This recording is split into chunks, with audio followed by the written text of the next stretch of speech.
Last week we talked about preparation.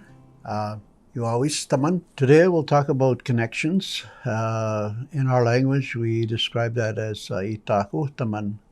And in connections, we talk about also the natural world, how we connect with the natural world spiritually, how we connect spiritually, and as well socially, how we interact with one another and connect with one another. And so in our connections, it's very important to realize that connections is important in terms of your personal well-being, and you need some time and space to allow yourself to connect. And I believe that being able to do that for yourself is going to add to your overall health and well-being, but also just developing and growing that understanding around connecting, especially in terms of the spiritual world and the natural world. In our teachings amongst the elders, they always talk about the importance of taking the time to do that. In our language, we would say, you're connecting taman gigway imiosik minaki minustain kabamtanitsagan, which means putting your mind in a good space, in a good place. And so when you do that, they all also say that, don't be in a rush, don't hurry. Take your time to think things through and allow yourself to make that connection, because that's going to impact everything around you, your relationships, your natural being, and so it's important for you to take that time to make that connection. And in our spiritual realm, our ceremonies, in particular, making that tahutaman itahumat ugisago apui itahumat kimasom kohom ana kwahumagan kaki nagataskit, like you're making that connection with the elders, with the old people, the grandfathers and the grandmothers, and allowing yourself to do that brings that feeling of family, brings that purpose in your life. And so it's important to do that. And I believe that doing that, and also you can assist others around you to go there. I'd also like to speak about springtime ceremonies, and the way that we look at that is we talk about the renewal time, because last week we talked about preparation, but this time it's going out actually to make those connections, and we do that through regenerating, doing retreats. When I say regenerating, I mean in terms of actually going into ceremony and regenerating your energy and your space and your mental health. So it's important to look at all of those things, but because we're also talking about holistic healing, holistic approach. Looking after your whole being, the body, the mind, the spirit, and the feelings, the emotions. And so when you look at it in those terms, it's a time, again, for making that connection for yourself. And when we do that through ceremony, there's actual steps that we take. There's things that we utilize in terms of the ceremony, the smudges, the rattle, the drum, the sweat lodge. The sweat lodge in particular is where the purification starts. The the place to be able to ask for that help, and that recognizing that we make mistakes in our lives, and we go in to ask for that forgiveness from the Creator and from the grandfathers and grandmothers, and you give yourself that time to renew that relationship. And so from there, you might go into a sacred fast, maybe 2 days, 4 days. And, there again, there's a process. And we have guides, or what we call a Campiou. They look after you. And these helpers are the assistants to the elders. And they will guide you through the process. And then the other things that we can do is, we have feasts. We do feasts to feed the ancestors. And these are all things that you have to do on a personal level. I can't give that information and knowledge in this form, but if you're interested, you can seek this out with anyone that you feel that is able to give you that guidance and that support and that service. Seek out an elder or a friend even that you can go with if you have no access to elders, to go into the mountains or the bush and take on some of these ceremonies, like in terms of just taking the experience as a way to reconnect with yourself. ITAHKOMITOWIN manto. You're making your relationship, your connection to everything that the Creator has put here for us. And I think that's very important in terms of not only your personal self, but also you can pass this knowledge on to your children and other members of your family. Once you start, you're going to find that, it's going to be very invigorating and very inspirational upon yourself. And it's something that you can't just go out and do it in terms of, like it's not a something that's going to be, I guess what I'm trying to say is you have to put your heart and your mind into it. You can't trivialize it. It's very important to understand what you're doing and why you're doing it. And that way, the feelings and the expression will come back to you, and you'll understand much clearer on how that a connection is going to happen, and it's going to be very powerful for you. And so, the other thing that I want to talk about is, one of the things that prompted me to do this video was the fact that we're dealing with this COVID-19, and that we're struggling because it's something that's new, but at the same time it happened before.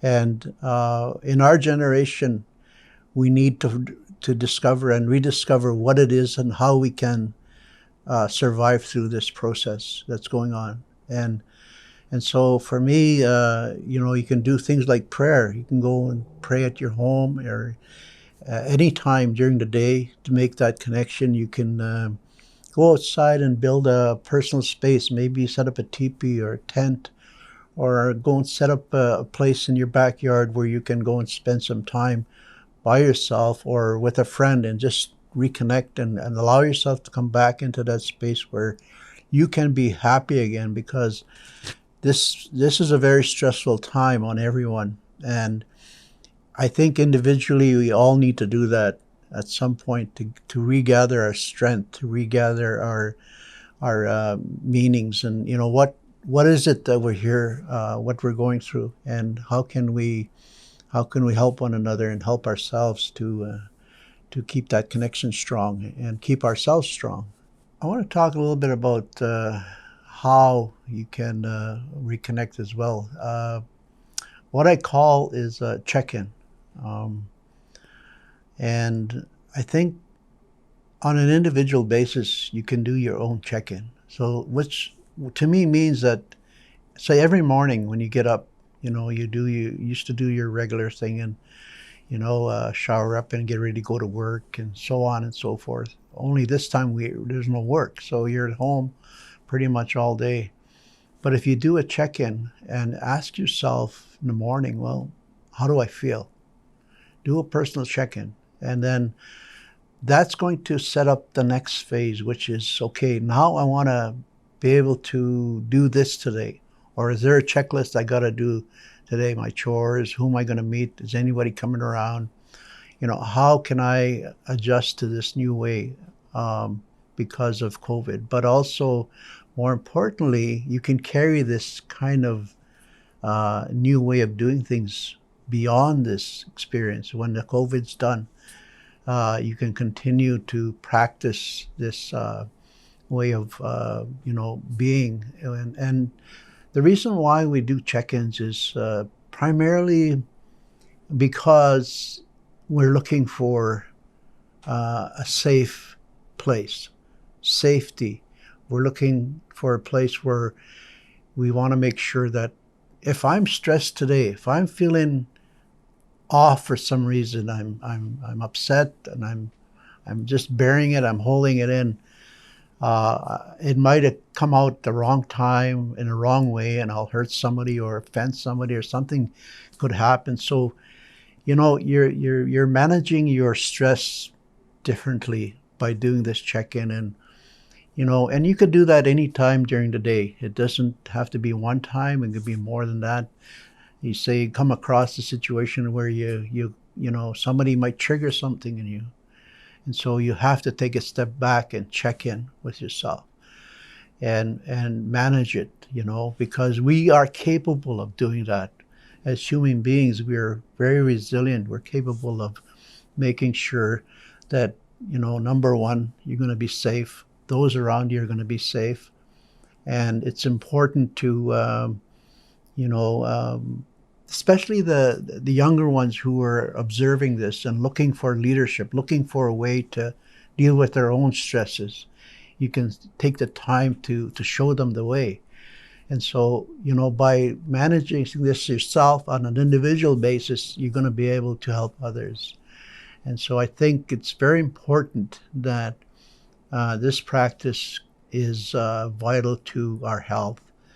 I want to share a couple of stories with you, and it's in relation to my own experience going through, some stress in my life, some difficult experiences, and I think it happens to everyone. But there was a time in particular when I was struggling with, my own biases, I guess, my resentments towards society, towards governments, towards authority, police, etc. And I was not behaving very well. I was behaving out of my anger. I was showing a lot of aggression and, saying words and doing things that were really detrimental to not only myself, but to those around me, and particularly my grandfather. See, my grandfather raised me since I was a baby, and my grandmother, and they were like my parents. So, my grandfather had to go in a ceremony for me at that time to help me come out of that bad space in my life. And, later on when I learned what he did, it really affected me. I felt bad because I put him through that because of my own bad behavior and, being abusive and abusing myself, my time. And so to me, those kinds of things are the things that when I was stressed out, like, what I did was I went to him and I said, I'm sorry. And I asked the elder that was there, what could I do to better myself? Like, I got to deal with this stuff. And he told me, go fast for 2 days or however long you think you need to be out there.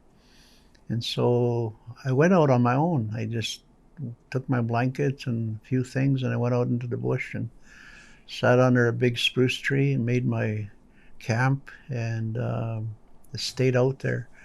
I did make a fire, but I put it a little bit off to the distance where I could control it better and stuff like that, because I grew up in the bush. I know basically how to live out there. And my grandfather was a very strong man. He was a very loving man, and he had a lot of knowledge about ceremony and our culture, our history, his own experience with the government, and so on. And I relied on him a lot. He was my teacher and my mentor, along with my grandmother, but more so my grandfather, because I connected with him at a very early age. And my brothers and my siblings say that I was spoiled by him. So I'm okay with that.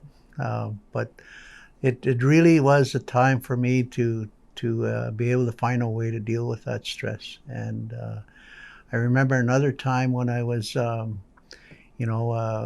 to school, in particular, and I had a bad experience in school, and I was in grade 6, I think. The principal, I had done something. A teacher sent me up to the principal and so on, and he come out and he just grabbed me by the back of my neck and pulled me by the hair and was dragging me off to the office. And I got really angry, and I told him to stop, like I was pleading with him. And I was embarrassed, mostly because other students were looking at me, getting dragged to the office. And it just reminded me of those stories when my grandfather was prohibited, from doing his ceremonies by the government. And I got all these things come up in my mind, and I just lashed out, and I put my foot out, and I tripped him, and I pushed him down the hallway. And I just seen that everything was in slow motion, and I was like, ready to bounce on him. And I remembered that very, very quick second that my grandfather's words were, it just came to me, don't, kaya, kaikstotanusim. Those words that I remember them saying to me in Cree were really more profound and powerful. And in my mind right away, it was like my grandfather was standing there stopping me from being, being aggressive and mean, because I could have done a lot more, but I stopped. And so it's, those kinds of experiences that helped me. And I'm sure some of you have gone through the same thing, and you remember your kokums or your mushrooms words in our language. The power of that language really is what is important, and it helped me. It guides me. Every time I run into a difficult situation, I go back to my Cree thinking, what did they say about this? And so we need to do that and pay attention. And and that means I'm thankful. I'm